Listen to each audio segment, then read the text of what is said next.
Graça e paz da parte do nosso Senhor Jesus Cristo. Meu nome é Guto Faria, sou pastor do Ministério Base em Campo Grande, Mato Grosso do Sul. E hoje eu quero compartilhar uma palavra que eu tenho certeza a qual o Espírito Santo do Senhor há de trazer revelação, graça e favor de Deus sobre a sua vida. Creia e receba isso como algo do Senhor que vai transformar a sua vida neste dia, em nome do Senhor Jesus.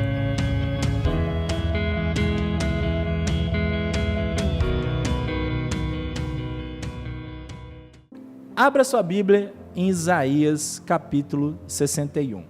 O Espírito do Senhor Deus está sobre mim, porque o Senhor me ungiu para pregar boas novas aos quebrantados.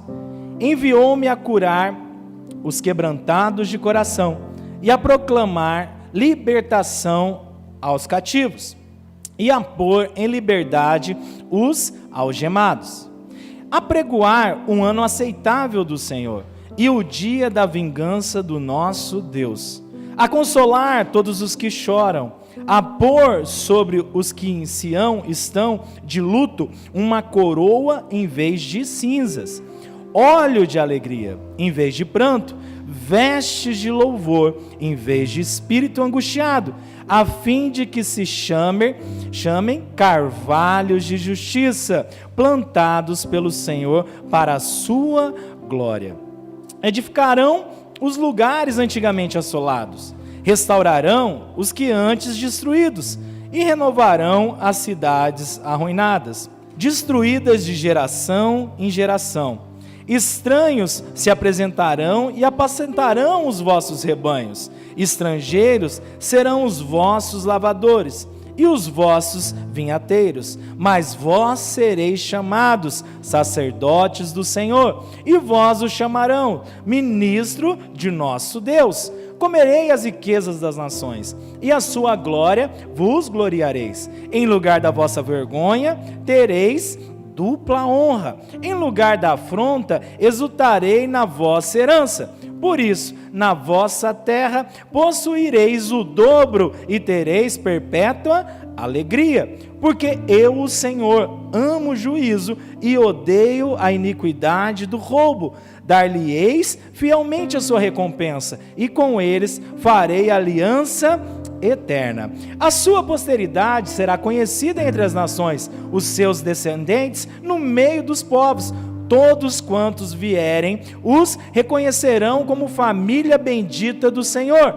Regozijar-me-ei muito no Senhor. A minha alma se alegra no meu Deus, porque me cobriu de vestes de salvação e me envolveu com um manto de justiça. Aleluia! Como um noivo que adorna de turbante, como a noiva que se enfeita com as suas joias, porque como a terra produz os seus renovos, e como o jardim faz brotar o que nele se semeia, assim o Senhor Deus fará brotar a justiça e o louvor perante as nações. Amém, meus irmãos? Aleluia! Que texto de Isaías! Que palavra abençoada do Senhor! Sabe por que eu amo esse texto? Porque esse texto fala de nós. Amém, meus irmãos? Essa palavra foi uma palavra a qual o Senhor Jesus abriu o rolo em determinado dia, num sábado, na sinagoga, e leu esse texto. Quando ele leu esse texto, os fariseus ficaram atordoados com ele e disseram: impossível ele ler esse texto, apedreje-o. Por quê? Porque os fariseus naquele tempo achavam que o renovo do Senhor viria só para eles, ou seja, tudo que eles faziam, eles achavam que eles eram os merecedores de todas as coisas, através do que? Da sua vida dedicada aos seus ritos, a tudo que eles praticavam, a tudo que eles entendiam. E geralmente, aquele povo, aqueles homens, eles olhavam somente as obras que eles faziam como boas, e as obras do demais como obras ruins, ou seja, cheio de acusação, cheio de julgamento e cheio de palavra de maldição. Perceba esse texto que o Senhor Jesus ele diz: o Senhor fala na palavra que todos nós seremos reconhecidos como nação santa, sacerdócio real, um povo abençoado, um povo que tem direito a todas as coisas, comerá o melhor dessa terra, os seus filhos serão abençoados, são bem-aventurados. Amém, meus irmãos? Glória a Deus. Sexta-feira eu disse algo na vigília e quero repetir para você. Eu quero que a partir de hoje você se enxergue como uma pessoa bem-aventurada. Amém? Não perca esse princípio. A partir de hoje, em nome do Senhor Jesus, que o Espírito Santo lhe dê essa realidade ao seu coração, e que você possa afirmar: eu sou uma bem-aventurada, eu sou um bem-aventurado do Senhor. Amém, irmãos? Por quê? Porque o Senhor Deus, Ele diz que Ele foi ungido para pregar as boas novas, o ano aceitável do Senhor. O que era o ano aceitável do Senhor? Precisamos entender vários contextos em Isaías, para que a gente possa entender aonde nós estamos hoje. O ano aceitável do Senhor era um ano do quê? De um perdão. Na cultura hebraica, na cultura judaica, havia a cada 50 anos um perdão das dívidas, ou seja, passava 50 anos, todos os escravos eram perdoados, as suas dívidas canceladas, dívidas financeiras, qualquer coisa nesse sentido. Se haviam filhos cativos a outras pessoas por pagamento de dívida, se havia escravos dentro de uma casa, eles precisavam ser o quê? Libertos. Então esse era um ano aceitável para os judeus, ou seja, naquele ano era tudo liberado, todo mundo que estava preso, cativo, era liberto. Só que nesse texto de Isaías, ele diz que alguém seria ungido para que fizesse um ano aceitável do Senhor, mas de maneira perpétua. Amém, irmãos? Então ele não havia um acordo de 50 anos, ele havia um acordo para todo o tempo, sempre, eternamente. Amém? Ou seja, nós estamos libertos de todo cativeiro, de toda doença, de toda acusação, de toda a vergonha, de tudo que trazia condenação, nós estamos livres. Amém? Olha para o seu irmão e fala: irmãozão, pode ser irmãozinho ou irmão, do jeito que você quiser. Fala: você está livre. Livre do que, irmãos? Do que nós estamos livres? Da acusação.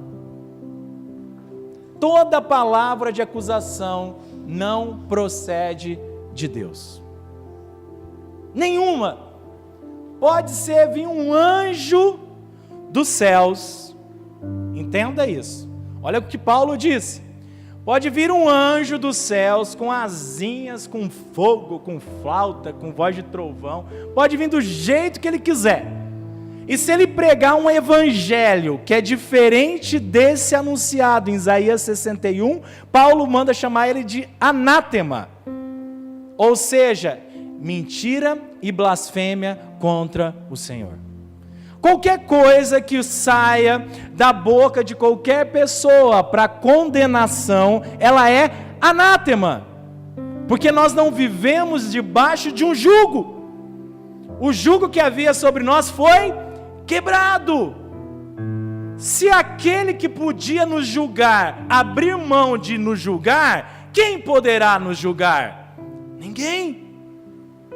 Por isso que a palavra, quando sair da nossa boca, ela precisa ser palavras de bênção.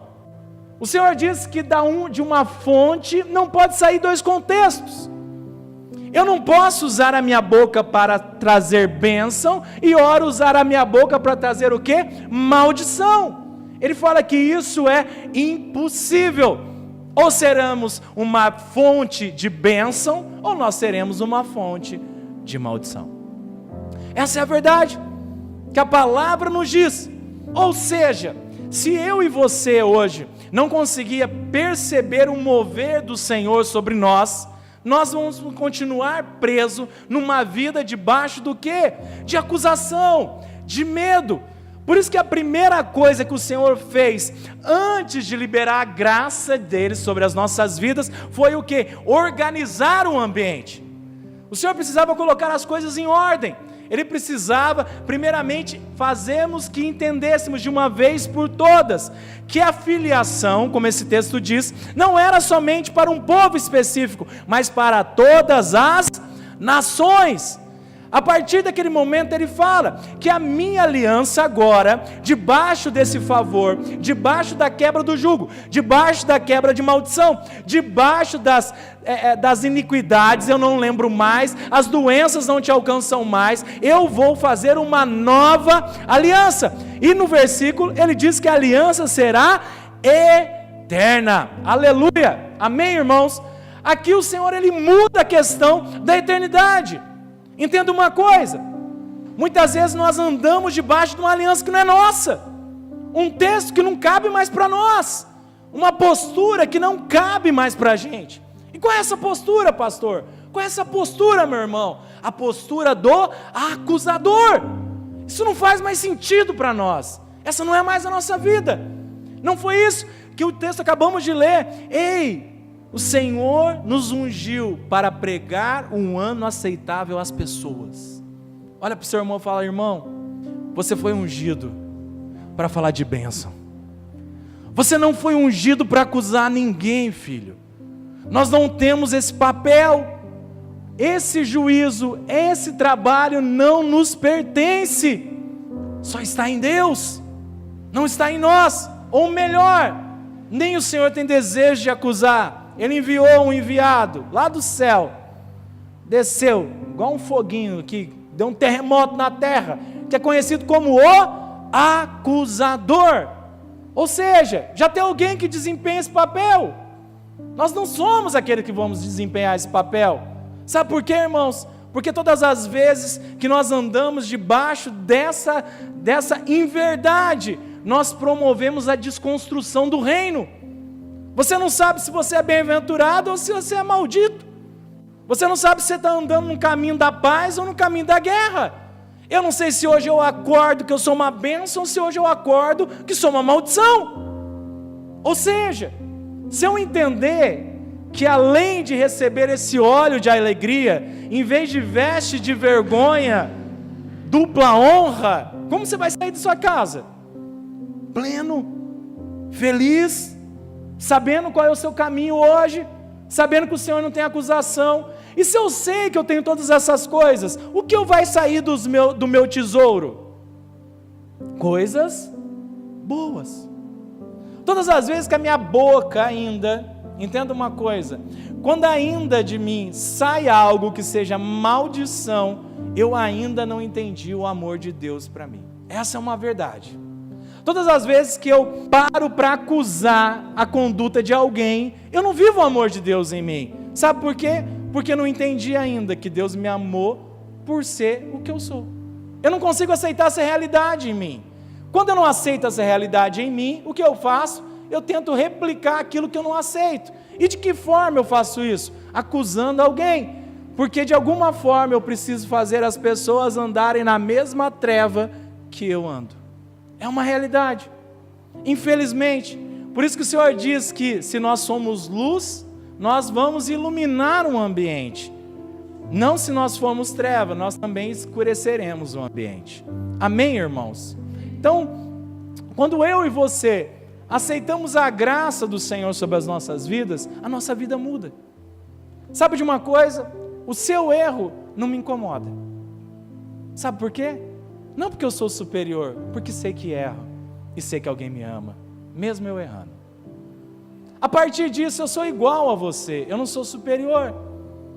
Essa é a conduta de um homem bem-aventurado. Bem-aventurados os humildes de coração, porque deles serão o reino dos céus. Preste atenção nessa frase, preste atenção nessa verdade de Jesus sobre nós. Quando eu sou humilde de coração, quando eu reconheço que também tenho perebinhas, eu vou usar bastante essas palavrinhas, quando eu entendo que eu tenho isso, que também sou, e sei que alguém me amou dessa forma, como eu conseguirei acusar alguém? É impossível, ou possível, se eu for ingrato à obra da cruz, ou se de alguma forma eu pensar que eu não preciso da cruz, porque se Jesus para mim não faz sentido, eu ando pela minha justiça própria, ou seja, então já não é mais por Cristo, é pelo que eu faço, e se eu faço, eu sou bom, eu só posso ser juiz.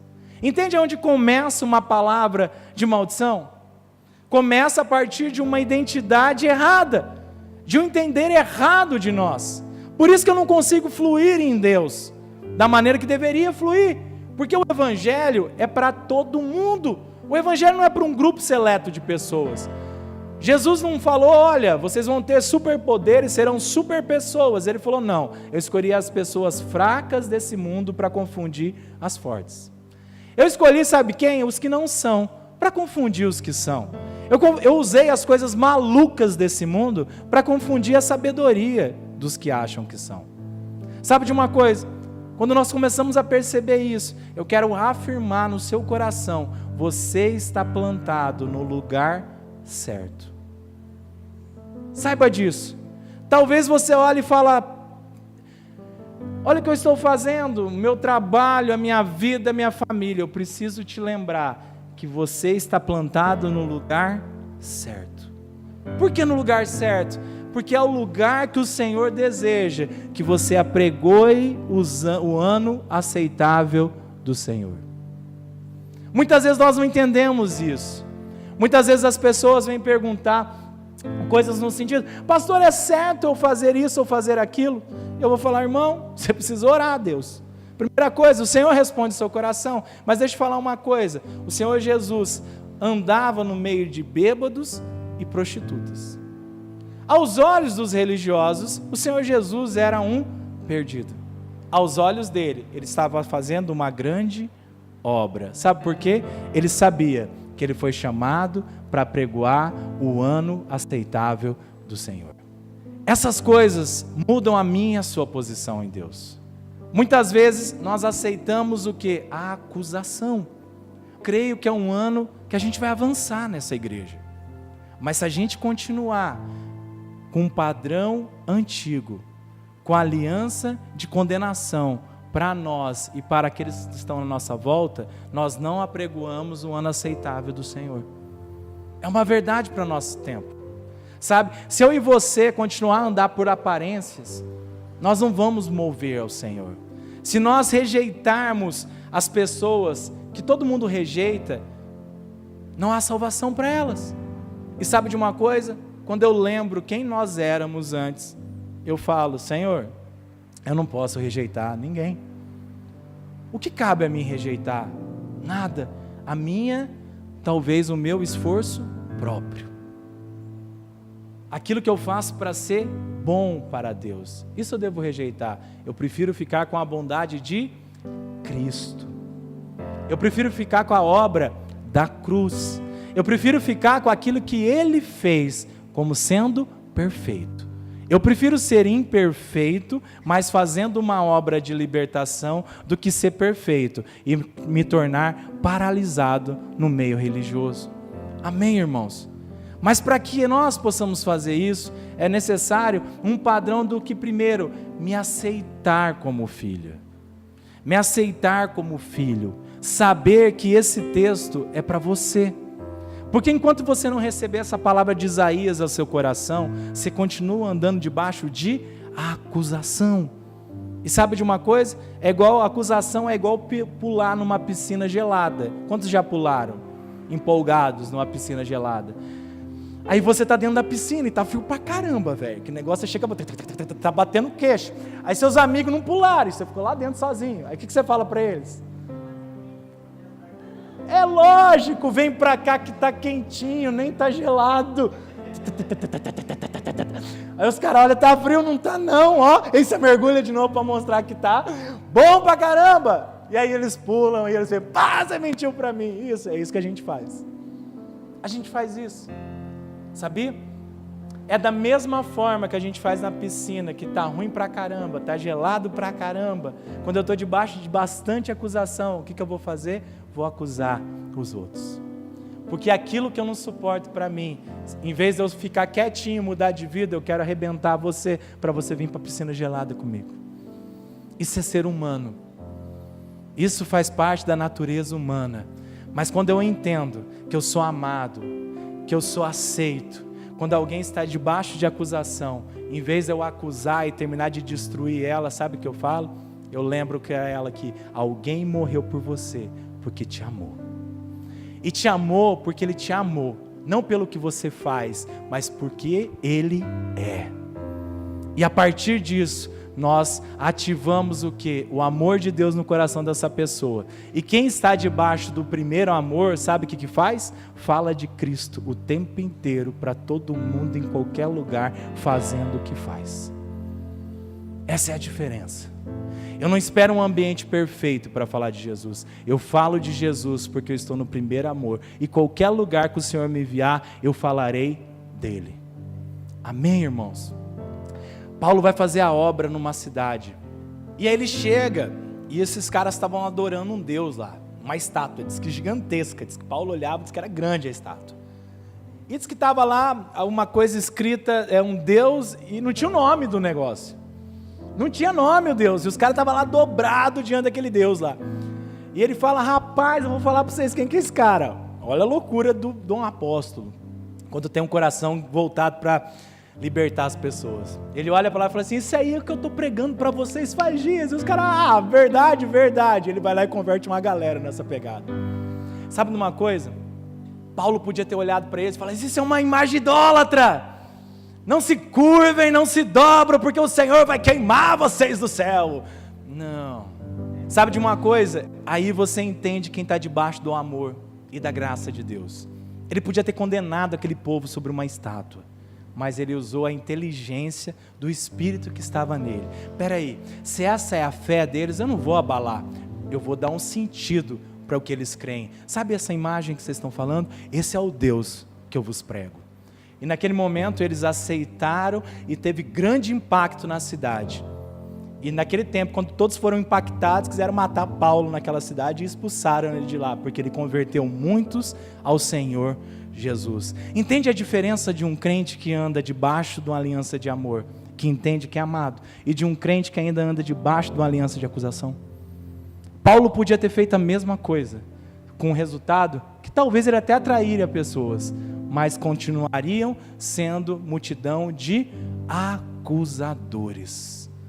Sabe, irmãos, quando eu começo a perceber essas coisas na nossa vida, eu começo a perceber algo. Nós estamos plantados e fazendo o que estamos fazendo no melhor lugar e no tempo propício do Senhor, para que nós possamos alcançar o maior número de vidas possíveis. Amém, irmãos? Quantos estão entendendo isso? Não importa por onde você ande, importa que você saiba quem você é. Nós não nos santificamos por andar, nós somos santificados pela justiça de Deus. Nós precisamos entender isso de uma vez por todas, sabe? Senão a gente vai andar sempre debaixo do nosso comportamento, tentando fazer esforço próprio, tentando fazer a nossa verdade prevalecer sobre a vida das pessoas. Nós não discutimos com as pessoas, nós simplesmente liberamos o amor de Deus. Sabe o que mais me chamou a atenção nessa vigília, nessa sexta-feira? Que todos funcionaram. Todos funcionaram. Uns com expectativa para receber, outros com expectativa para se encher, outros com expectativa de doação. Isso faz a gente um corpo bem ajustado. Isso é igreja. Igreja é o lugar mais feliz que a terra pode ter. É um lugar onde são pessoas sabendo que não são aquilo que são, sabendo que precisam de um Senhor e de um Salvador, sabendo que qualquer pessoa que entrar por aquela porta, por pior que ela se ache, que ela se encontre se achando, nós somos aqueles que temos o quê? Palavra de vida eterna. Nós temos palavra de vida eterna. Sabe, quando nós vemos um irmão do nosso lado, enfraquecido, acusado, nós não damos acusação. Sabe por quê? Porque nós não somos mais condenados. Nós não somos. Pastor, mas e se o irmão... Meu irmão, deixa eu te explicar uma coisa. Há propósitos do Senhor que estão acima do nosso julgamento. Nós não sabemos aonde o Senhor está impulsionando cada um para fazer a obra. Nós não sabemos quem que o Senhor está querendo resgatar nesse tempo. Se você soubesse, seria fácil, mas o Senhor não nos dá essa revelação. Sabe para quê? Para que filhos dele sejam plantados e alcançar pessoas que jamais seriam alcançadas. Sabe por que o Senhor talvez me converte? pega um drogado, um cheirado, para falar com todo nível de drogado e de cheirado, porque eu não me assusto com droga, eu não me assusto com tatuagem, eu não me assusto com piercing, eu não me assusto com alargador, eu acho até bonito, não as drogas, as outras partes sim. Percebe? Eu tenho um chamado específico, para um tipo de pessoa específica. Ah, mas agora o pastor, ele está fazendo coach. Sim, é para alcançar coaches. Na minha última formação, eu falei de Jesus para 25 pessoas, uma coisa que eu não consigo fazer nem em célula. E 25 pessoas saíram impactadas com o amor de Cristo. Mas eu estava fazendo um curso que talvez, aos olhos da religião, o pastor está perdendo o foco. Sim, os fariseus continuam com a mesma palavra de acusação. Nós precisamos saber a nossa identidade, para saber aonde a gente está sendo enviado. Amém, irmãos? Percebe isso? Isso é a grandiosidade do reino de Deus. Quantos eram doidão aqui, quando era mais jovem? Percebe? Aleluia, irmão. Glória a Deus. Vamos lá. Presta atenção numa coisa. Deus quer te usar no ambiente que você estava. É porque tem várias histórias. Percebe essas coisas? E nós esquecemos dessa identidade. A última vez que nós fomos para um retiro, e lógico, os retiros são espirituais, mas naquele tempo a gente abriu uma mesa de pôquer dentro de um retiro. E para a religiosidade isso é escândalo. Mas para o coração aberto era evangelismo de algumas pessoas que precisavam ter um concerto com Deus. E eu joguei pôquer das 2 da tarde até 11 da noite. Jogando pôquer. E uma das pessoas que estavam jogando pôquer, que estava longe dos caminhos do Pai, faziam 6 anos, olhou para mim e falou: pastor, preciso falar com o senhor. Eu falei: beleza, vamos. Terminamos a partida, fui lá fora. E aquele jovem chorou durante 2 horas e meia, abrindo o coração dele sobre uma causa. Facilitei, pude ministrar o coração dele, sabe por quê? Porque eu sei qual é o meu chamado e para que eu fui ungido. Mas se talvez eu andasse debaixo de acusação, eu não levaria um baralho para dentro de um retiro, eu não faria o que eu fiz, e sabe aquele jovem? Ia embora depois de tentado se suicidar 4 vezes. Nós não entendemos ainda o Evangelho de Cristo. Ainda andamos, de vez em quando, debaixo do nosso padrão de religião. Ainda queremos fazer acerca de um modelo criado. O Senhor disse: filho, você foi ungido para libertar os cativos. E eu creio que a nossa primeira área de atuação é na onde a gente estava plantado antes. Pastor, você pega o violão e toca Raul com os caras? Toco a noite inteira. A noite inteira. Toca Planet Ramp? Toco. Toca Raimundos? Toco. Mas no final, quando ele tiver algo, o Espírito Santo tocar nele, ele abre o coração. E quem vai acessar lá dentro sou eu. Porque eu não discriminei ele. Entenda isso. Nós não somos melhores que ninguém. Se o Senhor está nos levando a um ambiente, é para a gente fazer a obra lá. Para fazer a obra lá. Aceite o chamado. Não, mas eu sou puro. Sim, beleza. Filhão, eu não lembro o nome do profeta, daqui a pouco eu vou lembrar. Casa com uma prostituta. Oséias, casa com uma prostituta. Meu Deus, um profeta vai casar com uma prostituta. Sim, ele precisava passar um recado para uma nação, a pedido do Senhor, ao coração dele. É que hoje a Bíblia conta a história, e a gente parece que Oséias ouviu aquilo de Deus. Na hora Oséias falou: eu vou fazer. Filhão, Oséias era homem que nem você. Cadê quem é solteiro aqui? Amém. Everton, Nelson, casa com uma prostituta. Pensa você ouvir isso, misericórdia. Oséias na hora, de certo, Oséias falou: misericórdia, Senhor, não farei isso nunca. Não, isso não é de Deus, isso não é de Deus, isso é minha carne, eu estou indo para a obra maligna, meu Deus. Oséias, eu sei o que eu estou fazendo, casa com a prostituta. Tá bom, Senhor. Debaixo de oração, debaixo de um tempo de luta, e com certeza Oséias ouviu a acusação de todo mundo daquela época. Como que você casa com uma prostituta, homem de Deus? O Senhor tem uma obra acima da nossa realidade. Olha para o seu irmão e fala: irmãozão, Deus tem uma obra acima do que você pode ver. Aleluia. Deus tem uma obra acima do que nós possamos ver, acima dos nossos julgamentos, acima dos nossos crivos e dos nossos entendimentos. Se nós somos enviados sabendo que nós vamos transformar vidas. E deixa eu só te falar uma coisa: Jesus não envia ninguém despreparado. Ninguém. Isso também é uma verdade. Talvez, quando nós olhamos alguém fazer uma obra diferente do que a gente pensa, a gente olha e fala: mas daqui a pouquinho cai.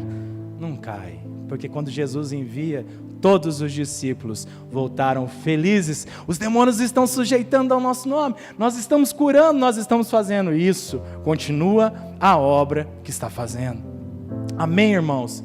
Eu quero desafiar você nesse tempo a deixar um pouquinho o seu padrão de lado. Abre todo dia esse textinho de Isaías para você de manhã. Isaías 61, do 1 ao 11. Leia isso. Aceite essa realidade para a sua vida. E se você ainda não consegue aceitar que a realidade de Deus é tão boa, perfeita e agradável, sem o seu esforço, eu te dou uma dica: continue orando até você aceitar. Continue orando. Continue orando. Sabe por quê? Porque Deus usa as coisas loucas para confundir a nossa sabedoria. E Ele vai ser assim o tempo inteiro. E quando eu entender isso, eu faço o evangelho aonde eu estiver. Porque não importa o ambiente, importa quem eu sou. E nesse caso, quem eu sou é saber quem eu sou em Cristo. Amém, meus irmãos? Eu costumo dizer que esse é o divisor de águas na vida de um crente. Ele sair de um padrão de religião e conseguir fluir num padrão da graça de Deus. Sabe quando você cada vez mais vai estar mais alinhado com a presença de Deus? Todas as vezes que você parar de fazer uma pergunta para você, que é pecado isso que eu estou fazendo? Porque toda vez que você tiver que perguntar para você mesmo se é pecado, você está agindo na obra da carne. Sabe por quê? Porque se algum dia você for pisar num lugar que o Senhor não queira que você esteja, Ele vai falar assim, o Espírito Santo fala: não, filho, não é aí, volta, tá bom. Ele nunca vai ser grosso, Ele nunca vai destruir a sua identidade, e o Senhor não se envergonha e não tem peso de culpa para ninguém. Um dia eu preguei algo aqui, quando o Senhor Jesus foi exposto na cruz, Ele não foi exposto com aquela toalhinha aqui na frente das suas partes genitais. Ele foi exposto nu. E sabe outra coisa que eu continuei buscando no Senhor? Quando a gente passa um processo muito grande de dor, o que nós fazemos? Já conhece os sintomas de alguém que está infartando? Ele se urina e se defeca. O Senhor Jesus sentiu uma dor. Com certeza, Ele foi exposto a esse tipo de ridículo. Sabe para quê? Para que eu e você nunca mais sejamos vergonha e envergonhados diante de Deus. Nós ainda não entendemos a cruz, ainda não, mas a gente vai ter a revelação plena e perfeita do que foi aquela obra para nós. Essa é a obra perfeita. Não permita, em nome de Jesus, que ninguém destrua a identidade que Ele construiu em você. Não permita que Ele mude o acesso que Ele deu para você. Não permita tudo que Ele permitiu de você se achegar diante dEle, de você falar com Ele, de falar que você é perfeito, que você é santo, que você é separado. Não permita que ninguém destrua essa realidade na sua vida. Ele não morreu à toa. Ele não morreu à toa por nós, filho. Ele não morreu. Ele não morreu para que a gente seja acusado. Ele morreu para que eu e você estivéssemos cheios da graça, cheios do Espírito, para libertar aqueles que estão lá fora amarrados ainda. Amém, igreja? Não permita mais. Não permita quando alguém vir acusado, você fala, você não precisa responder, mas eu quero que você saiba quem você é. Eu quero que você lembre dessa imagem da cruz, em nome de Jesus, que você lembre dele lá, sendo envergonhado, açoitado, arrebentado por você. Por você. Por você. Por isso, em nome do Senhor Jesus, nós não recebemos palavras mais de maldição para a nossa vida. Deus é um Deus Pai, e um Deus Pai não odeia os filhos. Deus Pai não tem raiva de você, Ele não tem peso sobre você, Ele não tem vergonha de você, Ele não tem nada ruim contra você. Deu para perceber isso? Sabe? Aceite o amor de Deus para a sua vida, filho.